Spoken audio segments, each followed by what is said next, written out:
Menurut Concha et al. 2005, terdapat 4 motif utama pengambilan alkohol. Motif pertama, peningkatan emosi untuk mendapatkan perasaan yang positif, keseronokan dan kegembiraan.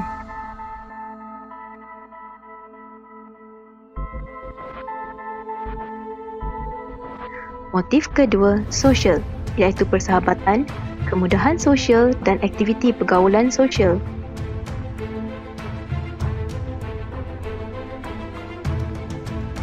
Motif ketiga, daya tindak atau coping, cara untuk melarikan diri atau mengelak dari masalah dan emosi yang kurang menyenangkan, serta untuk mendapatkan kelegaan daripada tekanan dan masalah.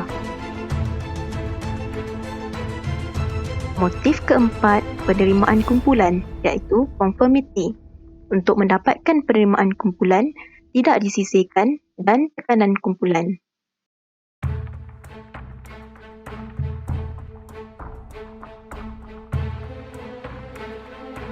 Sistem saraf pusat terdiri daripada otak dan saraf tunjang. Ia berfungsi sebagai pusat integrasi dan kawalan sistem saraf. Otak berfungsi sebagai tempat untuk mentafsir maklumat, manakala saraf tunjang berfungsi untuk menghubungkan otak ke seluruh badan dan bertindak sebagai pusat tindakan pantulan. Kesan alkohol terhadap sistem saraf pusat, percakapan yang tidak teratur, mengurangkan kebolehan mental seperti berfikir secara rasional, membunuh ratusan ribu neuron, gangguan mental seperti halusinasi, agresif murung, memperlahankan refleks, melemahkan otot, menjejaskan penglihatan, pendengaran dan daya ingatan. Sistem saraf periferi merujuk kepada bahagian sistem saraf di luar otak dan saraf tunjang, merangkumi saraf kranial, saraf tunjang iaitu akar dan cabang dan sendi neuromuskular. Kumpulan saraf atau akson menyalurkan maklumat ke dan dari sistem saraf pusat. Sistem saraf autonomi adalah bahagian sistem saraf yang berkaitan dengan pemeliharaan struktur involuntary seperti jantung, otot licin dan kelenjar di dalam badan. Seperti yang boleh anda lihat sendiri, pengambilan alkohol bukan hanya memberi kesan kepada satu bahagian badan sahaja. Ini kerana kesemua sistem badan adalah terhubung. Setiap titisan alkohol mempunyai kesan terhadap beberapa fungsi badan. Oleh itu, boleh menyebabkan kerosakan yang meluas terhadap fungsi tubuh badan manusia.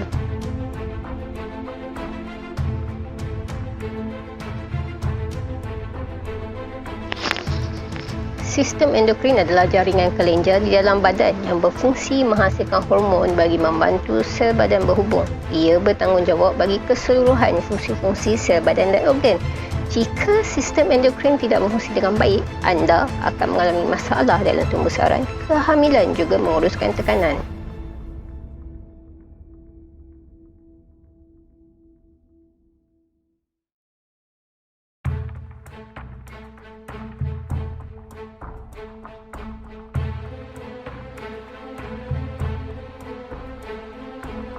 Pengambilan alkohol secara berlebihan akan meningkatkan kadar gula dalam darah.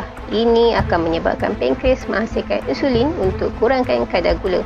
Penghasilan insulin berlebihan akan membawa kepada kadar gula rendah dalam darah hingga menyebabkan pankreas menghasilkan bahan toksik yang mengakibatkan radang pada pankreas itu sendiri. Individu lelaki yang mengambil alkohol secara berlebihan akan menyebabkan hormon testosteron yang tidak berfungsi, kegagalan dalam ereksi dan juga perubahan dalam emosinya. Bagi wanita pula, ia akan mengganggu fungsi hormon estrogen, meningkatkan risiko barah payudara, menjejaskan fungsi kitaran haid, menyebabkan kemandulan, kesukaran untuk mengandung selain mengurangkan keinginan seks.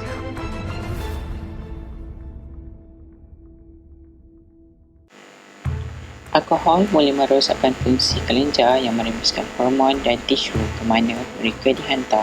Pituitary HPG mengurangkan keinginan seksual, kemandulan, kesan buruk kepada ketiga komponen faksi HPG iaitu hypothalamus, hypophysis dan gonad. Alkohol merosakkan tahap hormon thyroid. Sekiranya tidak mencukupi, gula dari alkohol akan menyebabkan penghasilan glukos, seterusnya menyumbang kepada kenaikan berat badan. Pengambilan alkohol secara berterusan juga dapat mengeluarkan hormon stres. Kesan alkohol terhadap psikologi. kesan jangka pendek,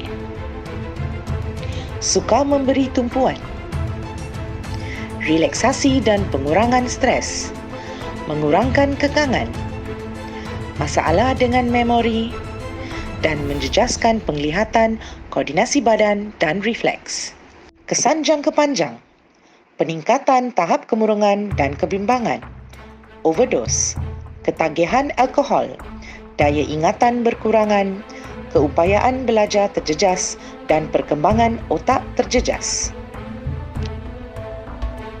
Kesan negatif pengambilan alkohol terhadap sosial. Ketagihan. Aktiviti hidupnya berpusat pada alkohol, memerlukan jumlah alkohol yang lebih tinggi setiap kali ia minum bagi mencapai kesan yang sama. Sindrom tarikan akan berlaku apabila individu berhenti atau kurang mengambil alkohol setelah menggunanya secara berterusan buat tempoh yang lama. Kesan psikososial. Cemburu buta, murung, bunuh diri, perubahan personaliti, penderaan terhadap keluarga, pengabaian tanggungjawab. Risiko kemalangan. Pemanduan yang tidak berhemah mengundang kemalangan jalan raya sehingga melibatkan orang yang tidak berdosa.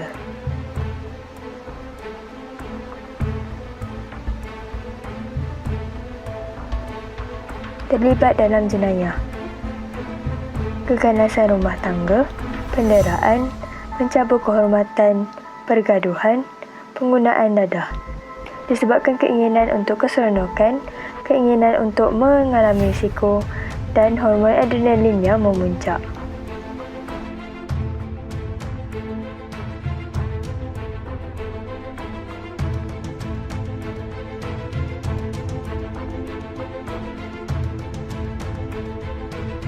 Awalan pengambilan minuman keras atau beralkohol merupakan satu tabiat buruk bermasalah yang seringkali mengundang kecaman dan kemarahan masyarakat.